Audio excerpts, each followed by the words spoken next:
ప్రియమైన దేవుని బిడ్డలకు ప్రభునామంలో వందనములు. యెషయా గ్రంథం 24వ అధ్యాయం 5వ వచనం. లోక నివాసులు ధర్మశాసనములను అతిక్రమించి ఉన్నారు, కట్టడను మార్చి నిత్య నిబంధనను మీరియున్నారు, దాని నివాసుల చేత లోకము అపవిత్రమాయను అని చూస్తున్నాం.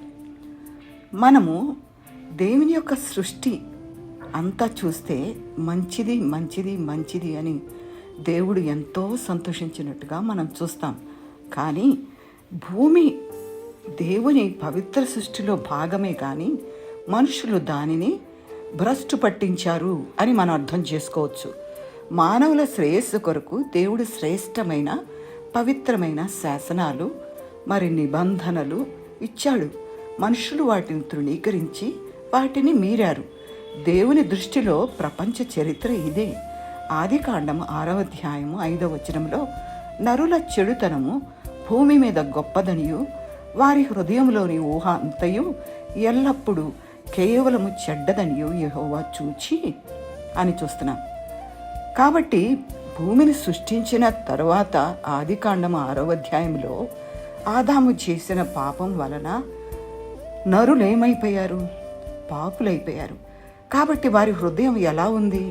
వారి హృదయంలోని ఊహ అంతా ఎల్లప్పుడూ కేవలం చెడ్డదని దేవుడు చూశాడు. 6వ అధ్యాయంలోనే మనకి ఈ విషయాలు కనబడతా ఉన్నాయి. ఆదాము చేసిన ఆ ఒక్క పాపం యొక్క ఫలితాలు ఇక్కడ మనకి కనబడతా ఉంది. పాపం అంతరంగంలో ఆరంభమవుతుంది. ఎందుకంటే వారి హృదయంలోని ఊహ అని అంటున్నాడు. కాబట్టి ఈ పాపం మన హృదయంలోని చెడుతనము, దీనంతటిని బట్టి పాపం మనిషిని చెడు స్వభావానికి గురి చేస్తే చెడు పనులు వాడు చేస్తాడు.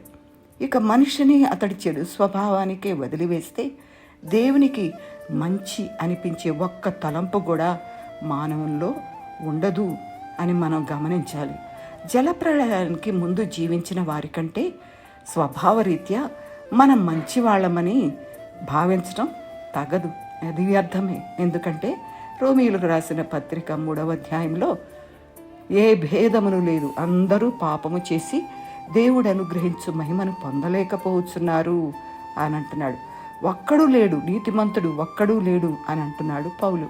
కాబట్టి ఎవ్వరూ నీతిమంతులు కారు, అందరూ పాపం చేసిన వారే, అందరూ దేవుడు అనుగ్రహించే మహిమను పొందలేకపోతున్న వారే.